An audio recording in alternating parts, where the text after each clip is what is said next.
I would like to talk a little bit about third-person omniscient stories, where the narrator knows everything about everyone at all times and sometimes tells us. First, I'll talk a little bit about third-person omniscient storytelling, and then I have some book examples that I'll pull down and talk about. Interestingly, of the 4 books that I'm using as my examples, 3 of them are on the older side. And I think this is just because the narration style of the narrator telling us everything has just gone out of style. It is far more common to see a third person limited or first person. First person, especially in young adult, but not always. And just as an FYI, I am coming at this from a reader's perspective. This is not a writing craft video. So if you are watching this as someone who writes, I'm sorry. Maybe there will still be some value to be found, or maybe you just want to see what readers think about it. So I have seen the third-person omniscient done a couple of different ways. One is where you're still mostly just following the main character, but because the narrator knows everything about what's going on, sometimes provides extra commentary. Like, even though the character doesn't know this, you as the reader might like to know this extra background detail. That would be the type of third-person omniscient I prefer, mostly sticking with that character and just kind of letting us in on some of the stuff that maybe helps us understand the story a little better. Another way that it can be used is by letting us see more into other characters' heads. And sometimes jumping between different characters in the same scene so that we can see things from multiple different viewpoints. Sometimes this is really nice. Sometimes it's really humorous because you can see what different characters are thinking about each other. And sometimes it can be really confusing because you think you are seeing from this character's perspective and suddenly we're seeing this other character's reaction and you're not necessarily sure when you got from this character's head to this character's head. One of those things that I think could be done well, but is very difficult to do well. Or that could just mean that I get confused easily. Very real possibility. So here are the 4 books I chose as my examples of third-person omniscient.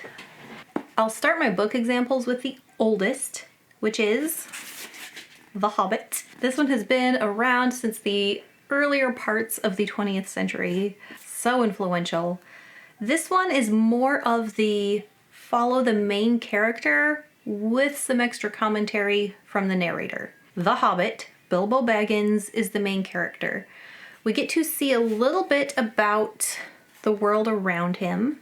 We get to see a little bit of what other characters might have been doing, maybe what they're saying or thinking, but the omniscient part feels very subtle. It's not heavy-handed that the narrator knows more than us.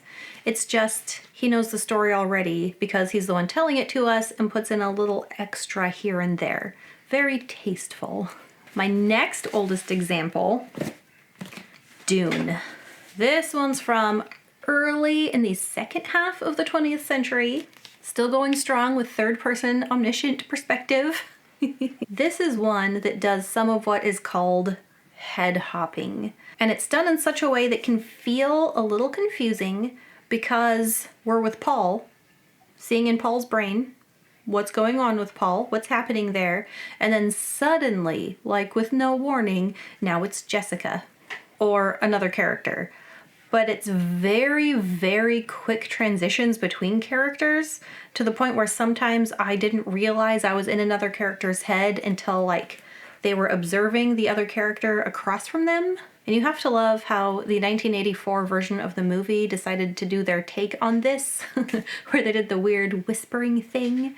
Every character gets to have their inner thoughts whispered so we know what they're thinking. In a book, you just read what they're thinking, but this one wanted you to know what the other main characters are thinking. And really, in the first half, or maybe it's the first third, Paul isn't so much the main character anyway. He becomes more the main character later.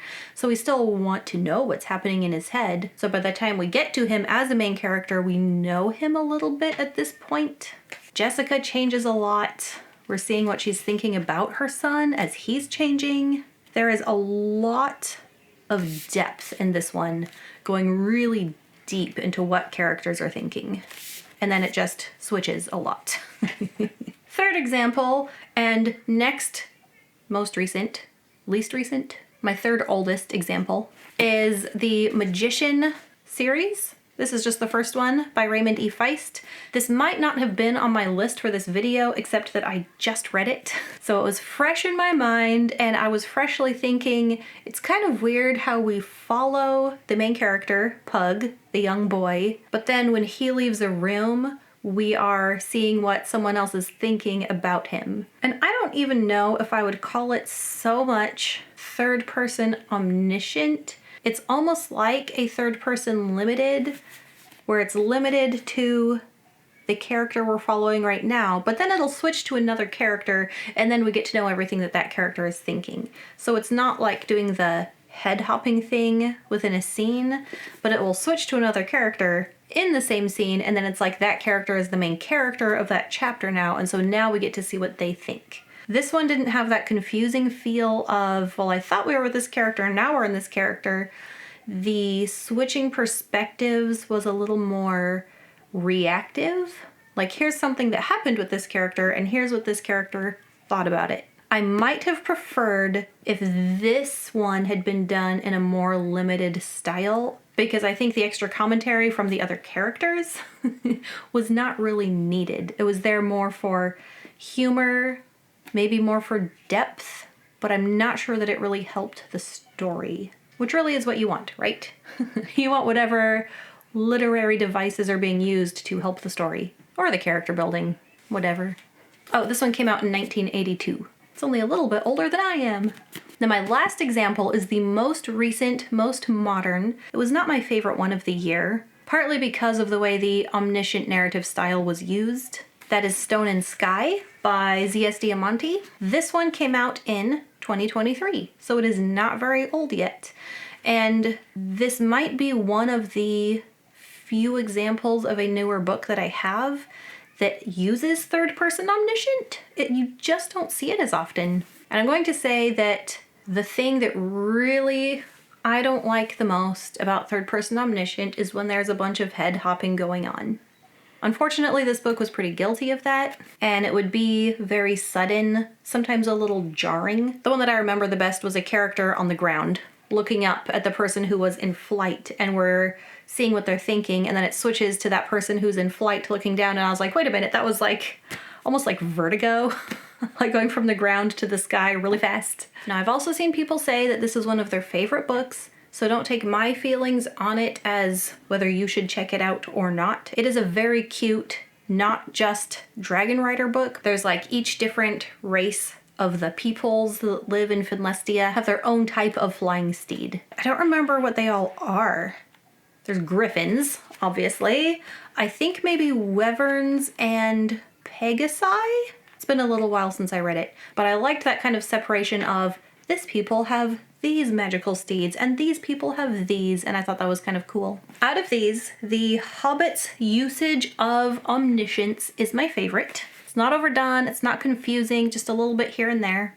And I think when we're thinking about whether to like third-person omniscient or not, or whether to use it in your own storytelling or not, the main benefit for the reader is knowledge, understanding of what's going on, of character motivations, and we get a much deeper understanding of the other characters besides just the main character. When you're in a third-person limited or a first-person point of view, there's a lot more about the world and about what's going on, the plot, everything that's a mystery. And as a reader, you are learning along with the main character. And I'm not even saying which one is better or even which one I prefer.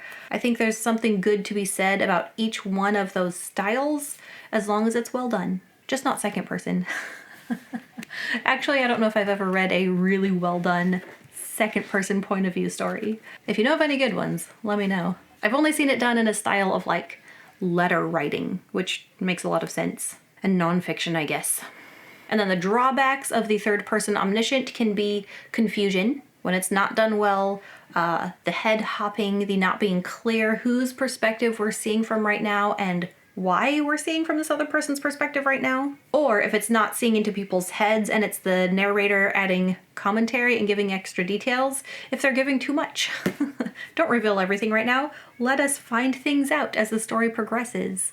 Even though the narrator knows everything, they can reveal things along the way. And then a couple more drawbacks of this storytelling style, if it's not done well, is what some people say is hand-holding, not trusting the reader to understand what's being told, and to just tell too much, reveal too much.